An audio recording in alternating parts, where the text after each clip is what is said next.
Radio Republik of Indonesia. Pro 1 RRI Tanjung Pinang, Radio Tanggap Bencana COVID-19 Indonesia, Tatanan Kehidupan Baru. Paradigma, paket acara pendidikan agama dan budi pekerti Pro 1 RRI Tanjung Pinang berinteraksi langsung bersama narasumber kami tentang keimanan dan ketakwaan.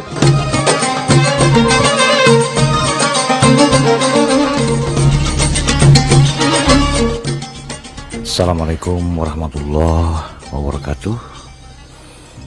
Alhamdulillah, wassalatu wassalamu ala rasulillah sallallahu alaihi wasallam, la nabiyya ba'da wa ba'du.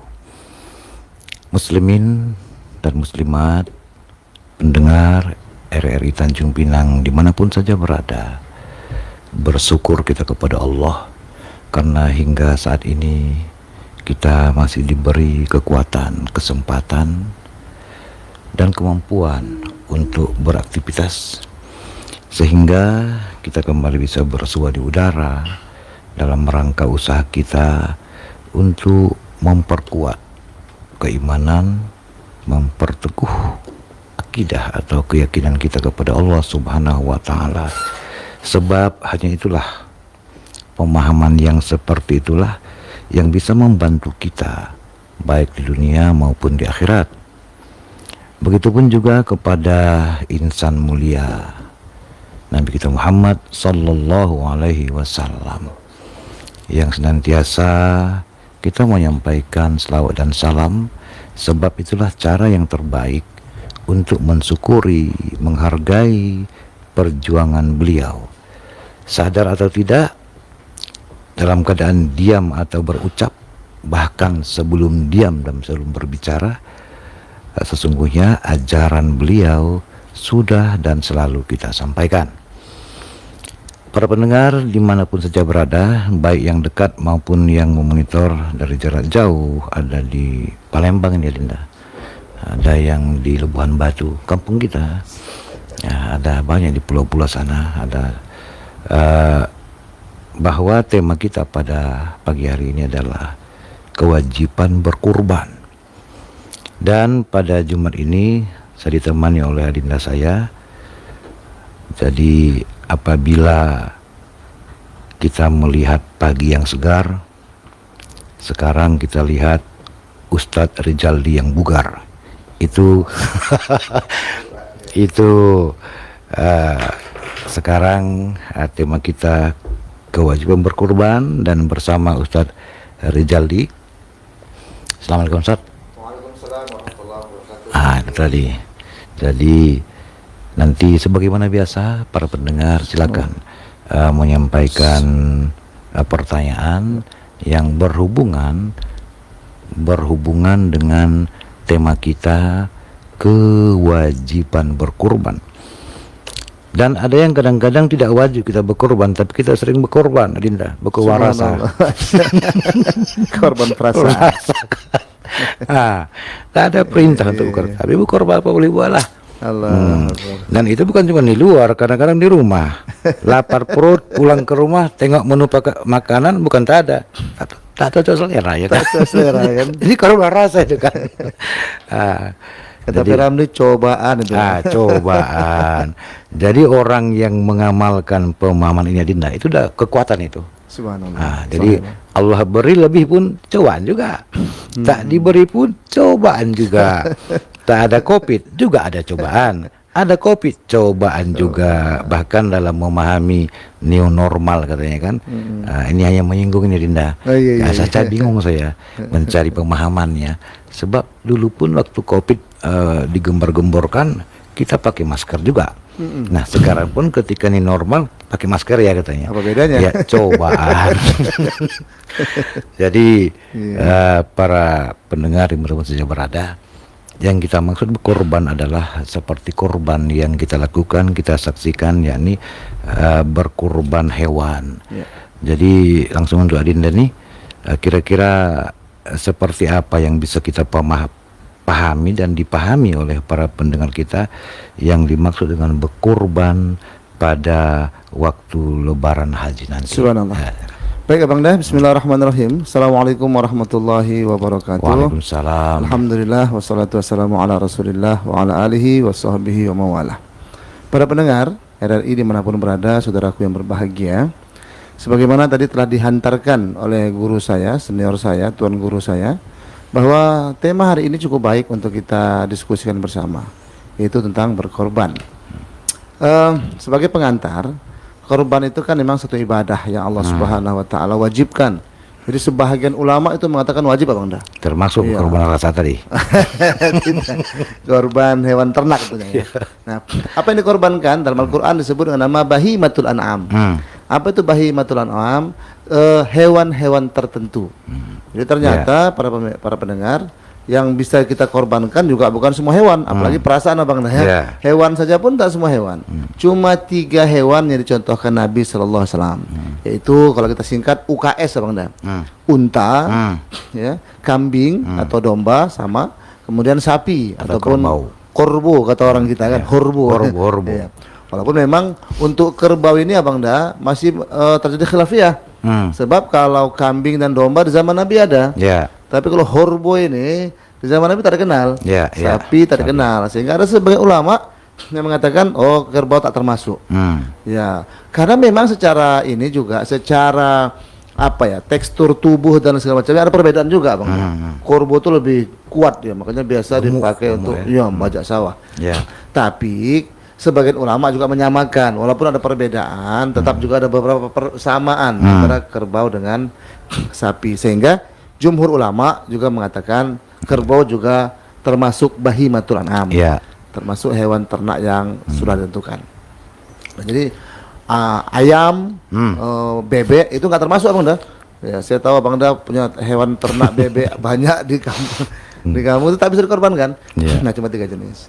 Nah, kemudian tentunya ada beberapa persyaratan yang melingkupi hewan tersebut. Apakah boleh disembelih sebagai hewan korban atau tidak? Syarat yang paling utama memang umur Bang Dah. Ya, umur. Ya, kalau domba itu antara 6 bulan sampai setahun. Ya, jadi di bawah itu tidak boleh. Nah, masih terlalu muda dia. Yang paling cocok itu setahun lah. Matang dia. Kalau kambing itu 2 tahun. Iya, walaupun ada yang mengatakan setahun. Jadi intervalnya antara setahun sampai 2 tahun. Bagusnya 2 tahun. Kalau sapi juga 2 tahun Bang Dah. Kalau onta itu 5 tahun. Nah, itu mengenai hewan yang boleh untuk kita sembelih. Nah, kemudian kalau bicara sedikit hukum Bang Dah, tadi sempat saya katakan ada sebagian ulama mewajibkan. Dan itu sebenarnya berangkat daripada satu hadis Nabi SAW. Kata Nabi, "Man kana lahu sa'atan falam yudahi fala yaqrabanna musallana."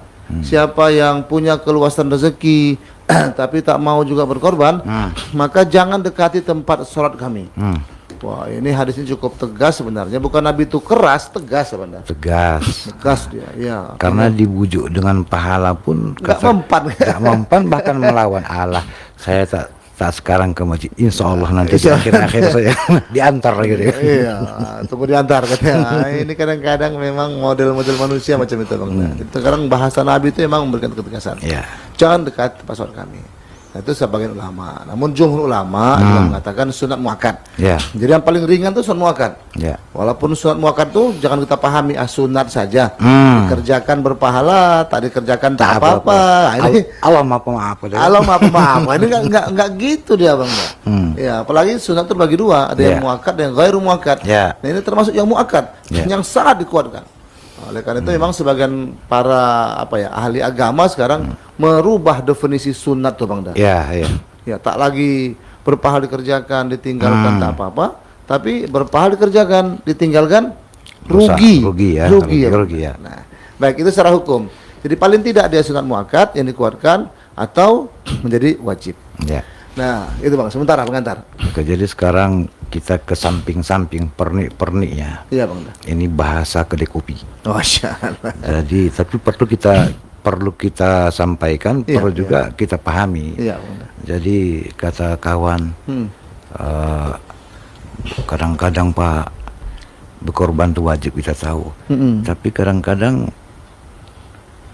cara pemotongan itu sebelum penyembelihan untuk menidurkan kerbau ini.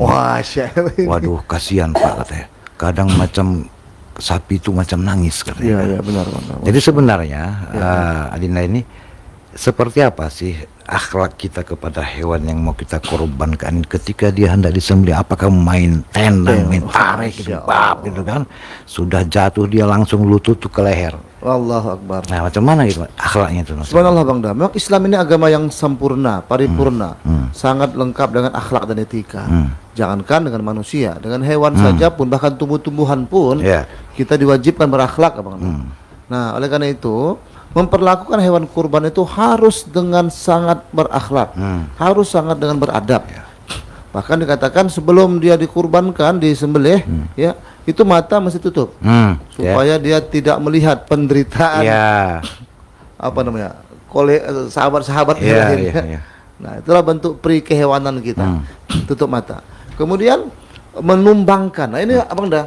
Bukan yang penting tumbang sebenarnya, tapi bagaimana cara tumbangnya. Itu tadi. Nah, oleh karena itu sekarang sudah banyak sebenarnya teknik-teknik. Itu kan perlu teknik Abang dah. Ya kalau teknik main riba kata orang kampung kita kan, riba sudah ya itu gampang lah. Tapi ada teknik dengan cara digeliti gitu ya, dengan tali yang digesekkan di selangkangan ya, mohon maaf. Nah, digesek-gesekkan gitu, sehingga ada kegelian dan dia rebah dengan sendirinya. Ada yang sekarang malah ditaruh di dinding yang bisa bergerak gitu, ya dinding besi gitu. Baru direbahkan dindingnya, maka otomatis dia berubah. Seiring dengan rebahnya dinding tadi. Nah itu dibolehkan. Intinya. Tapi yang ada kan begini, yang penting rebah. Ah itu dia, ini gawat tuh Bang. Itu dihindari. Iya kan? Itu dihindari. Masya Allah. Nah, bahkan Nabi pesankan, ya tajamkan pisau. Secara umum bisa kita lihat dari hadis tentang tajamkan pisau itu menunjukkan bahwasanya menyembelih itu dengan adab dan baik. Kemudian sebelum kita terima tepat kali berlalunya ini.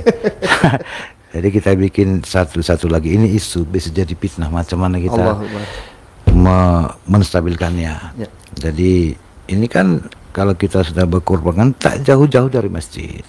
Nah pada waktu itu kita mendengar lah, bukan di siaran radio ini, Adinda bukan, langsung bergurau. Nah, tengok tuh, kalau sudah ada pemuntulan kambing, datang dia lah panitia. Laju kan, laju katanya kan. Tapi kalau udah ke masjid nih, dia tahu lagi deh. Ini macam mana kita merubah ini, jangan ada menjadi fitnah ini. Macam mana caranya kita? Iya. Memang dalam kehidupan ini ya Bang Da, tidak semuanya Allah ciptakan sama ya. Ya ladang dakwah kita emang ada orang yang tak ke masjid, ladang dakwah lah. Syukurlah dia masih mau ke masjid ya kan. Walaupun dalam momen-momen kurban. Ya mudah-mudahan dengan demikian nanti lambat laun hatinya tertaut ke masjid. Amin. Tapi yang kita dengar kadang-kadang itu maunya orang-orang yang tak mau nanti kalau mati jangan sembahyang. Enggak sekejam itu Abang Dam. Itu yang kita dengar. Iya. Ini luar biasa kalau jadi pemimpin ini, setiap anak buah salah disembelih betul kurban juga gitu kan. Ya.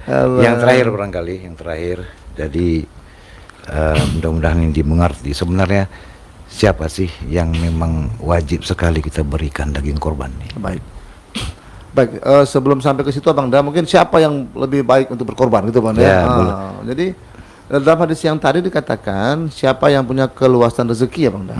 Keluasan rezeki itu memang bukan tunggu punya mobil Mercy, bukan tunggu punya rumah bergengsi, tidak. Punya keluasan rezeki, paling tidak dia punya simpanan di hari itu melebihi harga satuan korban. Jadi kalau sekarang harga satuan korban itu untuk sapi 2,8 lah betul. Minimal. Nah dia punya uang simpanan dan untuk sudah lebih daripada kebutuhan dapur secukup lah ya. Uang simpanan tok emang Abang Da. Tak mengganggu stabilitas harian gitu. Nah itu dia mesti korban. Jadi uangnya di bank itu yang 3 juta itu korbankan. Ya gitu ya. Satu. Nah kedua, kepada siapa hewan korban sebaiknya? Nah memang sebaiknya kepada orang yang jarang makan daging. Supaya tercipta pemerataan. Yang sering makan hati ya. Yang sering makan hati ya, suami-suami yang istiqomah Bang dah. Iya. Ada suami ikatan suami-suami takut orang rumah ya kan. Oh ada, cuma partainya belum ada. Partainya belum ada. Nah orang miskin yang nggak berkemampuan, nah, itu bagus supaya mereka juga merasakan. Tapi ternyata Bang dah tidak dibatasi, hanya untuk mereka. Orang-orang yang mampu pun tak masalah. Iya. Karena memang sifat itu adalah pemerataan. Iya. Supaya kita merasakan sama-sama bahagia pada Iya, sama rata, sama rasa. Iya, gitu sama rasa bahagia. Bahkan untuk orang non muslim pun boleh Bang. Boleh ya? Iya. Selama memang untuk orang muslim sudah terbagi ya. Iya, betul. Yang terakhir Dinda ya. Terakhir ini. Subhanallah. Jadi ini isu juga kita luruskan. Tidak usahlah paksakan. Kalau kita main cicilan kan ada arisan kan, itu tidak sah kata. Jadi kita pun bingung yang mana yang betul. Nah, silakan macam mana itu? Cicilan itu kalau sifat nabung Abang dah. Ya nabung arisan. Nabung bagus. Cuma jangan arisan ada Abang dah. Ya. Arisan itu kan hutang sebenarnya. Ya. Kalau saya dapat nomor 1, ya alhamdulillah saya dapat. Saya dapat melebihi tabungan saya kan. Tapi setelah itu kan saya wajib bayar. Ya. Jadi jatuhnya menjadi hutang. Hutang ya. Nah, hutang untuk berkurban ini masih diperdebatkan Abang. Iya, itu tadi. Tapi itu tadi. Ini isu ini bukan dari MUI pula. Iya. Nah, usahlah. Jadi sama dengan begini. Alah, sembayang tak saya tak sembayang malah lebih baik dari dia. Coba. Kan? Nah, jadi apa? Bagus tak sembayang. Jadi kalau istilah kita sana kojo 500. Tak kojo 1000. Terbalik dah. Suka. Bagus tak kojo. Baiklah para pendengar, silakan kami dihubungi di 0771 2700 untuk bincang-bincang. Di samping korban itu nampak. Kita boleh juga membicarakan hal yang tak nampak, yaitu korban hati. Korban rasa. Silakan. Dicurhat Curhat ya, kita agama ini kan curhat juga ini. Iya, nasihat. Ya, silakan. Assalamualaikum. Warahmatullahi wabarakatuh, Pak Ustaz. Dari siapa nih? Ibu Sinta di Jalan Jawa. Ibu Pak. Sinta, silakan. Ya, assalamualaikum Pak Ustaz Haji Simanjuntak Iya, dan Pak Rizaldi. Ustaz Rizaldi Siregar. Iya, Pak. Yang saya ingin tanyakan Pak, sekarang begini Pak, misalnya suami kita sudah berkorban ya Pak ya. Jadi di tahun ini itu kita ada rezeki atau gimana itu. Jadi kita ingin maksudnya setiap keluarga itu katanya wajib ya kita berkorban Pak. Apa benar apa macam mana Pak ya?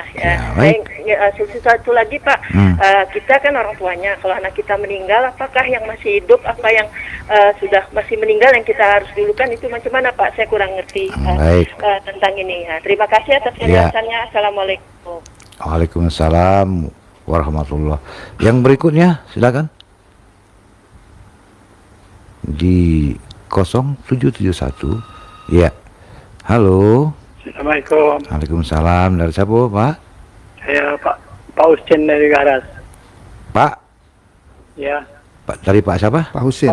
Pak Husin dari Karas, Pak ya? Ya. Silakan Pak Husin.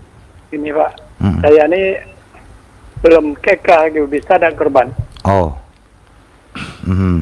Itu aja. Iya. Baik. Jadi belum kekah sudah korban. Ya baik, yang berikutnya. Halo.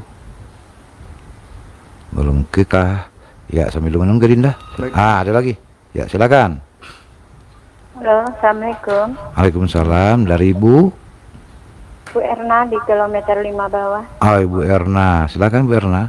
Terima kasih Bapak. Tidak lama lagi kita akan merayakan Hari Raya Korban. Iya. Saya kemarin punya niat untuk berkorban tahun ini. Berhubung ya di sana sini, maklumlah ekonomi kita sekarang ini menurun ya Pak. Gara-gara COVID ya Bu. Niat saya itu tidak kesampaian. Apakah kita ini ada dendanya demikian Pak? Kalau kita nih udah niat tapi tak kesampaian gitu. Ada dendanya nggak kira-kira? Oh gitu ya. Terima kasih Pak, mohon penjelasannya. Baik. Assalamualaikum warahmatullahi Waalaikumsalam. Kita cukupkan yang 3 dulu Yul. Silakan Ustaz. Dari yang pertama tadi Bu Sinta. Baik. Bu Sinta, Masya Allah, terkait dengan teknis berkorban ya Bang ya? Ya, jadi setiap keluarga itu katanya wajib berkorban, harus berkorban gitu. Baik. Pertama disampaikan bahwasanya kewajiban korban itu buat kepala keluarga Ibu. Nah, keluarga dia berkorban. Nah, ketika setiap keluarga itu ketika berkorban berkorbannya sesuai dengan kemampuan. Kalau dia mampu onta bagus. Kalau tak mampu sapi. Kalau tak mampu kambing, minimal pinomat kata orang Medannya. Minimal kambing. Nah, ketika dia berkorban untuk satu kambing katakan Ibu, sebenarnya itu pahalanya untuk satu keluarga. Satu keluarga sudah meliputi. Ya, sudah meliputi. Jadi istri dapat, anak dapat, semua dapat. Nah, demikian juga kalau dia bisa sektor sapi juga sama. Tentunya tapi pahalanya kalau sapi lebih banyak lah daripada dia mampunya kambing.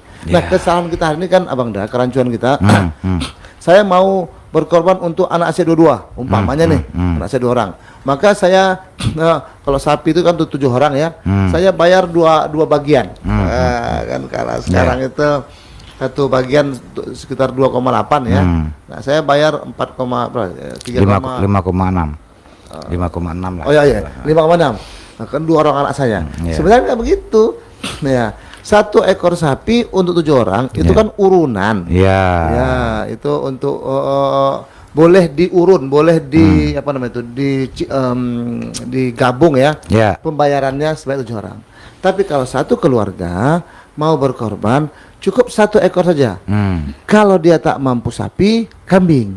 Nah, atau kalaupun memang dia mau memilih sapi, tapi cuma bisa 1 bagian, ya sudah 1 bagian itu sudah meliputi pahala ke semua keluarga, baik yang hidup maupun yang meninggal. Jadi kalau dia punya anak ya sudah meninggal dunia, insya Allah dia pun dapat. Cuman ini jangan dikiaskan kepada sholat. Oh ya, ya kan? Ayah sudah sholat sudah cukup. Udah cukup lah. Ya, yang kemudian ini masih dari Bu Sinta juga nih Bang. Iya betul. Korban untuk yang sudah meninggal, korban untuk si mayit. Nah, di sini Bunda ada beberapa pendapat ulama. Yang pertama, kalau memang itu dinazarkan atau diwasiatkan, maaf ya, diwasiatkan oleh si mayit. Nanti kalau saya meninggal, tolong ya sebagian harta saya korbankan untuk saya. Nah, itu wajib untuk kita korbankan ayah atau siapapun yang meninggal.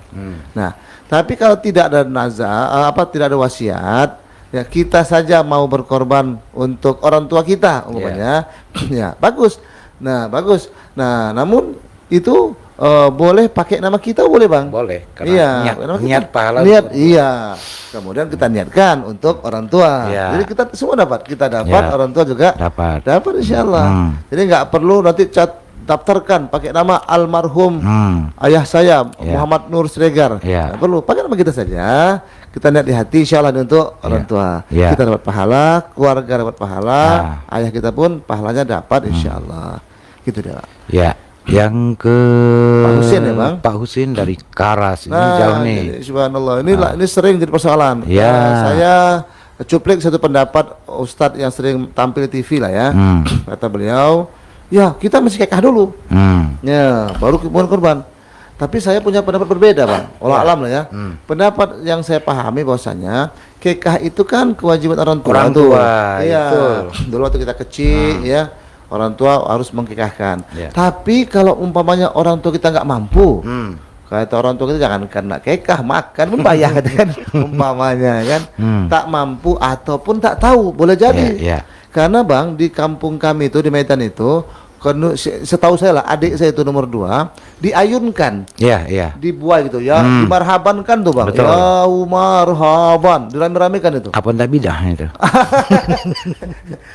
Jadi kita bukan masalah bidah ya Bang, tapi untuk itu orang tua ada duitnya. Waktu itu kan pakai biaya marhab, pakai makan juga. Betul. Tapi tak kekah. Karena sepengetahuan orang tua itu rupanya itulah yang disebut syariat. Itu tadi. Waktu itu. Nah, jadi kan itu kan berarti tak kekah karena tak tahu ya. Jadi ada karena tak tahu, ada karena tak mampu. Kesimpulannya tak mau juga ya. Tak tahu, tak mampu, tak mau. Ada juga itu. Dia tahu, dia berpunya tapi tak mau. Jadi kesimpulannya intinya memang kita belum kekah lah Pak Husin, ya kan? Nah, kemudian hari ini alhamdulillah setelah kita dewasa, kita punya harta, kita ada kelebihan rezeki.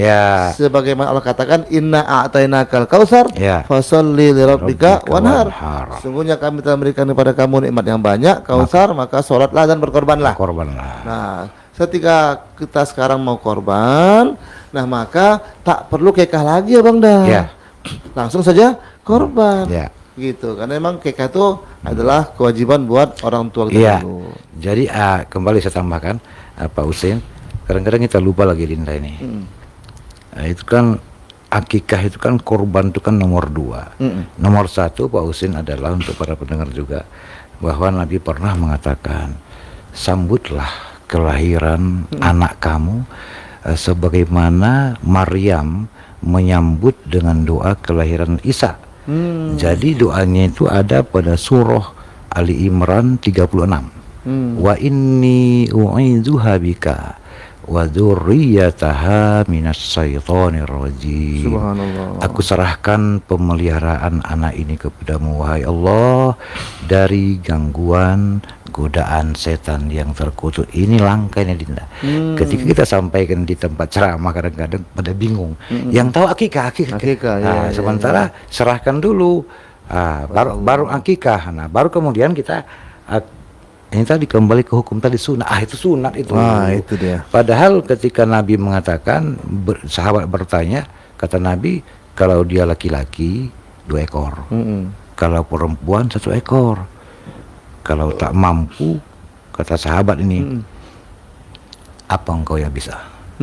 Senilai rambut keluarkan dulu sampai nanti engkau mampu. Ditanya sahabat, emangnya apa sih hebatnya akikah nih? Nah kata Nabi, barang siapa mengakikahkan anaknya atau mungkin nompang dia di kurban itu ya akikah, maka kata Nabi Allah akan menarik separuh dari kekuatan setan yang kelak akan menggoda dia. Astagfirullah, subhanallah. Nah ini kita, jadi kalau kita bawa ini jimat. Jadi ini jimat anak, ini jimat dikalungkan di leher, berat anak itu makanya susah tidur. Entah apa warna hitam, kuning, merah, putih, bendera. Ini lagi pelangi kan. Ini barangkali tambahan. Arinda lanjut untuk Ibu Erna tadi. Kemudian yang ketiga Ibu Erna. Hari raya niat berkorban tapi kesampaian. Subhanallah. Jadi Bu, dalam Islam kita berniat saja sudah dapat pahala. 1 pahala. Kita wujudkan niat itu 10. Tapi kalau memang kita berniat kemudian tak kita wujudkan padahal kita mampu, itu berdosa.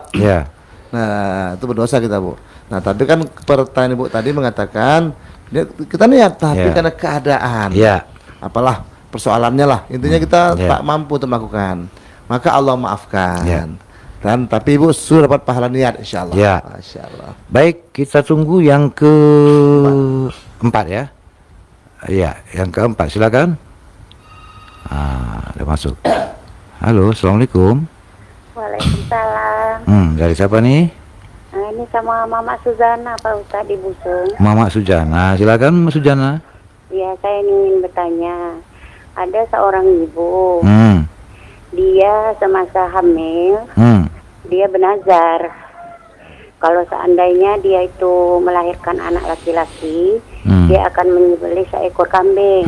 Tapi dia tidak sebutkan akikah kan?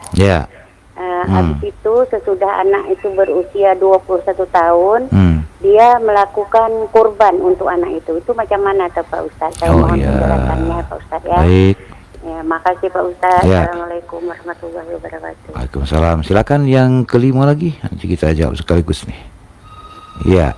Halo, assalamualaikum. Halo, assalamualaikum. Ini macam saya kenal ini suara ini. Tak kenal lah. Ada Rizal tadi. Kenal. Bapak Ustadz ini dua-dua nih. Tapi tak pernah ngumpul ya. Suara hari Jumat nih agak muda, agak merdu suara. Subhanallah. Itu ngajak ngopi tuh Pak, Ya, dengan Pak Junta gitu nih. Ya kalau paham Pak Ruli tadi Ustaz Rizal udah nyindir dia. Mudah-mudahan di sana paham lah. Nanti cuma mungkin kita diundang. Saya pura-pura tak dengar Pak Ruli Pak. Silakan Pak. Ya. Gini Pak Ustaz. Kalau saya berpendapat yang namanya korban pasti berbicara tentang korban. Kedepannya kalau yang paling duluan itu keikhlasan dan katakanlah ya duit yang disumbangkan untuk korban itu yang halal. saya tuh nyinggung masalah di kantor-kantor Pak Ustadz. Kadang-kadang, kantor ini sekian, berapa nyumbang, 1 ekor, 2 ekor. Dia tak peduli, dia pungut daripada kabak-kabak, kabik-kabik. Dia tak peduli sumber dari mana. Kadang-kadang abal-abal, kata-kata demikian. Kadang-kadang jadi pikiran Pak Ustadz. Ya, halalan thayyib. Kadis ini sekian, kabak ini sekian, kabik ini. Yang saya jadi pikiran itu, tolonglah dulu kan. Duit itu halal tadi itu, habis itu ikhlas. Sekarang tak ikhlas, dia kan diminta-minta. Awak berapa gitu. Nah, ini jadi pikiran. Itu aja lah Pak Ustadz ya. Terima kasih. Assalamualaikum warahmatullahi wabarakatuh. Ini menarik ini. Jadi kalau kita simpulkan, nantilah kita simpulkan ya. Ya, yang ke-6 dulu, silakan. Penelpon yang ke-6, silakan. Kalau belum ada, silakan Lina. Baik. Yang ke-4 tadi. Pertama Mama Suzana. Ya, jadi Ibunda, ketika seorang ibu, ya orang tua lah, bernazar kepada anaknya, dan itu kemudian wujud nazar, apa yang dia nazarkan terwujud, maka wajib baginya untuk merealisasikan nazar itu. Iya, nazarnya itu. Kalau tak dikerjakan malah haram itu, Bunda. Nah, tapi ternyata menurut pertanyaan Ibu katakan tadi, sampai umur 21 tahun. Ya, baru. Tak juga Bang Da, tak juga beliau tunaikan nazarnya itu, malah korban. Dikorbankannya anaknya di usia 21 tahun. Padahal korban itu Ibu adalah kewajiban individu yang bersangkutan atas dirinya atau keluarganya, karena Allah telah berikan kemampuan harta kepadanya. Jadi bukan ibu yang mengorbankan anak ibu. Nah, ibu cukup, kalau ibu mau korban, ibu cukup korban untuk diri ibu, maka anak-anak ibu mendapat pahala atas korban ibu. Jadi ibu tak perlu mengkorbankan nama dia. Dahulukanlah najar itu. Yang perlu ibu tunaikan hajar ibu itu.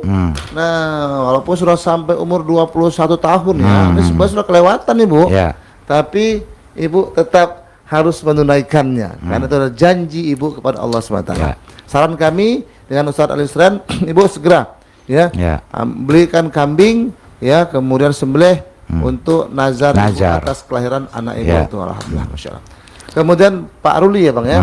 Nah ini kalau Pak Ruli nanya nih Bang, ini saya suka Bang. Ini pertanyaan supi nampak. Suka suntuk pikiran. Iya, tapi ini ringan, tapi mau mengikat mendalam ya, betul Bang. Jadi saya sepakat Pak Ruli bahwa memang semua ibadah, bukan hanya korban, itu harus pertama sekali dasarnya itu, fundamentalnya itu memang keikhlasan. Karena setiap amal kalau tidak dilakukan dengan ikhlas, maka tidak berhasil apa-apa. Iya. Karena lawan ikhlas itu riya, Bang Da. Kalau beramal dengan riya, maka menjadi syirik dia. Man sholla yuroi faqad asyraq, man soma yuroi faqad asyraq, man tasaddaqa yuroi faqad asyraq. Siapa yang sholat, puasa, sedekah ada riyanya, tak ikhlas, maka jadi syirik dia. Maka betul Abang Da, maka Pak Ruli berkorban itu harus pertama sekali ikhlas. Yang kedua adalah hartanya memang harus halal.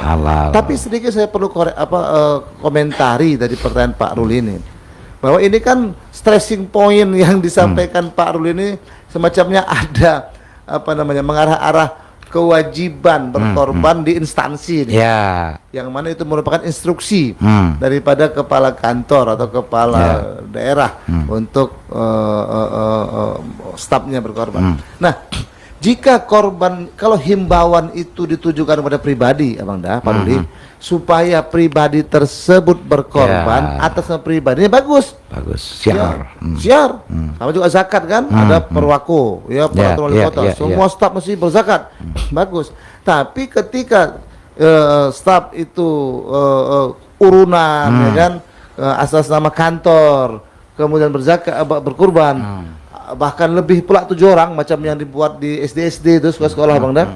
Ya, siswa-siswa disuruh sedekah kumpul-kumpul, kemudian cukup dia baru korban, itu tak korban karena minimum 7 orang. Silakan, Yul. Untuk Pak Ruli tadi. Assalamualaikum. Waalaikumsalam. Dari siapa ini, Bu? Ya, Ibu dari siapa? Halo, Ibu dari siapa? Dengan Syahira Malia. Tadi saya ada kirim komentar di Facebook, nggak bisa dibacakan ya, Pak? Belum dibuka komputernya. Apa pertanyaannya coba? Oh ya, saya mau menanyakan. Assalamualaikum Ustadz Rizaldi. Iya Bu, waalaikumsalam warahmatullahi wabarakatuh.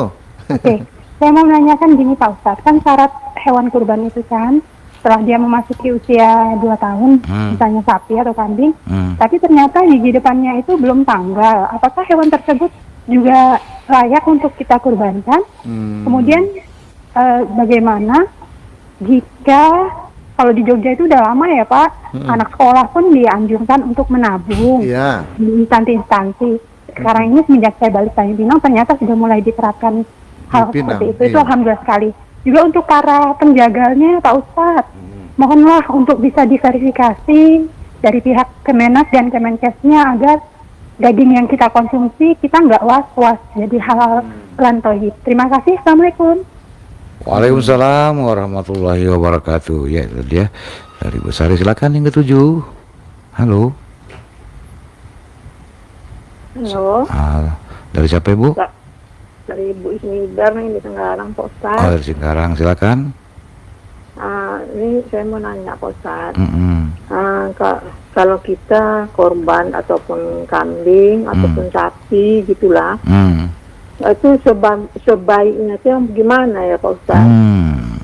Karena saya lihat setelah bapak itu korbankan sapi kan, tapi sesudah itu pahanya tuh diambil, satu paha gitu diambil, dikasih sama orang yang motong itulah Pak Ustadz, gitu. Untuk yang motong gitu. Nah itu kalau ada juga dagingnya itu dikasih aja, tapi tak satu paha lah, cuma dikasih. Itu nampak juga saya lihat juga itu dibawa pulang. Apa gimana itu Pak Ustadz? Apa kita kenduri atau diharuskan kenduri atau gimana, atau kita serahkan bulat-bulat gitu korban kita tuh, atau gimana Pak Ustadz? Mohon penjelasannya ya Pak Ustadz. Baik. Terima kasih. Assalamualaikum warahmatullahi wabarakatuh. Waalaikumsalam warahmatullahi wabarakatuh. Yang nomor 6 Ibu Sari. Jadi Ibu itu sudah ada surat edaran dari Kemenak tentang bagaimana apalagi di masa-masa Covid ini kita menyelenggarakan kurban. Jadi Ibu bisa ke kantor KUA, itu ada salinannya di sana. Nomor 7 kita berikan kepada Ustaz Rizali. Silakan. Apa itu benda apa, Bang? Itu tadi Bu Sari ya? Ini ya, Indah Ibu dari Senggarang, Ibu. Ibu Sari tadi udah kita jawab. Nanti biar. Jadi misalnya saya yang berkurban. Oh iya. Saya ambil bagian saya sepaha gitu. Ini memang ada larangan itu Bu. Tidak boleh menjadikan upah satu bagian tertentu daripada hewan korban untuk penjagal, pemotong. Biasa kepala itu Bang. Ya biasanya makan bersama, itu wajar aja. Kalau makan bersama boleh. Ini nggak dibawa kan? Iya, dibawa balik sendiri. Ini nggak boleh. Jadi kan itu pembagian hewan korban itu merata. Yang boleh agak lebih itu si pengkorban sebenarnya. Itu pun dibatasi sepertiga. Baik, nomor 8 silakan. Assalamualaikum. Waalaikumsalam. Ini Mama Suzana masuknya lagi. Silakan. Ya, itu tadi kan dia udah melakukan nazarnya dulu. Udah. Nazarnya udah habis 44 hari. Langsung potong rambut, ya langsung nazarkan anaknya tuh tadi. Jadi umur anaknya 21 tahun, dia melakukan korban untuk anaknya. Iya. Tapi dia udah semua Pak Ustadz. Iya. Kedua orang tuanya udah, untuk diri dia udah, untuk bapaknya pun juga udah, baru untuk anaknya. Oh, itu loyalitas namanya. Silakan Ustaz. Udah semuanya. Iya.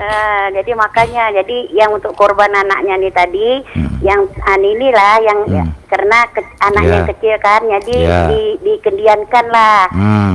Udah kedua orang tuanya, udah dirinya sendiri, suaminya, baru untuk anaknya. Tapi udah ditunaikan juga nazarnya tadi. Iya, ngerti, paham. Itu aja Pak Ustadz ya. Assalamualaikum. Cuman kita tidak tahu karena kita nggak diundang Ustadz ya. Silakan Rina ini. Tapi alhamdulillah Ibu, kita memberikan respect, penghargaan yang tinggi buat Ibu. Berarti Ibu sudah melakukan korban tiap tahun Bang. Intinya begitu Bu. Intinya memang kita korban itu bukan sekali seumur hidup, tapi tiap tahun jika masih ada kemampuan. Nah, Cuma yang biasa yang dibuat ibunda ini kan Abang Da dicicil namanya. Tahun ini nama suaminya. Padahal itu silakan saja Bunda, tak masalah lah. Pemahaman ya kan. Ya, walaupun sebenarnya kalau sekali bapak ibu korban ya pakai nama keluarga itu pahalanya sudah ke semuanya. Tapi yang ibu buat ini bagus lah Bu. Ya, dengan demikian lebih jelas kan. Ya. Nah, insya Allah mudah-mudahan Allah terima insya Allah. Mengorbankan sesuatu untuk orang ya. Orang, iya luar biasa. Jangan orang dikorbankan. Itu namanya mansur. Silakan para pendengar dimanapun saja berada, kita masih ada waktu 10 menit di 0771 27 100. Jadi kadang-kadang ada kesannya begini Hadinda. Seakan-akan kurban itu pesta rakyat. Apa memang iya? Israel dong ya. Karena dia dikeroyok gitu Bang ya, karena ramai-ramai. Iya, pesta rakyat nih gitu kan. Iya. Tapi selama memang syariatnya terpenuhi Bang. Ya. Tadi ada ini berhubungan dengan pertanyaan Bu Sari juga. Sertifikasi penjaga ya. Nah, itu selama syariatnya dipenuhi, saya kira bagus Bang. Artinya pesta rakyat dalam artian ini kita semua bergembira. Ya, panitia bergembira, masyarakat bergembira. Itu insya Allah alhamdulillah masih baik lah Bang. Jadi paling tidak ada senyum di sana. Senyum di sana. Wah, jangan merengut. Allah. Merengut karena nggak kebagian. Nah ini akhirnya kelahi pula. Ada fitnah kadang-kadang. Kita mendengar ya kami gini-gini Ustaz. Ya apalah yang kita ajak macam begini ya. Nah, jadi kembali yang kita bilang di awal tadi, cobaan. Silakan yang ke-9 sekarang, silakan Bapak dan Ibu dimanapun saya berada. Ini kewajiban untuk kita dan kebanggaan apabila kita mampu melaksanakan apa yang diperintahkan oleh Allah dan juga dicontohkan oleh Nabi kita Muhammad. Ini istilahnya berbagi ya. Berbagi. Begitulah keindahan Islam itu. Jadi berbagi yang enak yuk sama-sama, yang sakit pun tanggulangi juga sama-sama. Jangan yang enak sama-sama, ada yang sakit kabur. Jadi para pendengar dimanapun saja berada, jadi sudah jelas ya di Quran itu dikatakan Allah, tadi disinggung sama Ustaz Rizaldi. Jadi nyangkut satu kalimat atau satu ayat, fasolli li rabbika, maka sembahyanglah untuk Tuhanmu. Nah ini kadang-kadang berkorban tapi nggak sembahyang. Allah. Nah ini tadi ya, berkorban macam mana nih orang macam ini? Subhanallah. Tentunya memang Nabi sudah ingatkan Abang Da. Amal awalu ma yuhasabu abdun yaumul qiyamah as-shalah. Amal yang pertama sekali akan diperiksa Allah pada hari kiamat salat lah. Salat ya. Iya, karena kalau kita salatnya tak bagus, maka amal-amal yang lain pun dihitung tak bagus. Iya. Compang-camping ya. Compang-camping nih, Pak. Jadi kata malaikat, awalnya pembohong ini kan. Tapi memang inilah ya yang selalu tantangan. Ini bukan kejelekan, tapi sebenarnya tantangan untuk mencapai kesempurnaan itu. Kita bisa mulai lihat dari diri kita, sehingga nanti kita tidak semena-mena menyalahkan orang. Contoh dalam sholat, mana ada orang langsung khusyuk, kan tidak ada. Benar, tidak ada. Jadi khusyuk itu kan ini macam komponen kendaraan kan. Walaupun bannya rodanya bagus, rantainya juga perhatikan. Dan jadi tubuh ini memang gagah, suara memang merdu, tapi alham menjadi alkam. Kan hancur itu. Nah ini barangkali begitu juga kurban Bapak dan Ibu. Jadi tadi ada keinginan dan tidak sampai. Nah kata Imam Syafi'i, seorang yang berkeinginan tapi tidak sampai, maka Allah akan mengira itu sudah sampai. Nah yang lebih jeleknya dia sudah berkemampuan, cuman kata dia belum dapat petunjuk macam mana ini memahami. Padahal sebenarnya hidayah Allah itu Bang Da, sudah Allah bagi kepada siapa saja. Cuma kitanya aja yang nggak memberikan landasan untuk hidayah turun.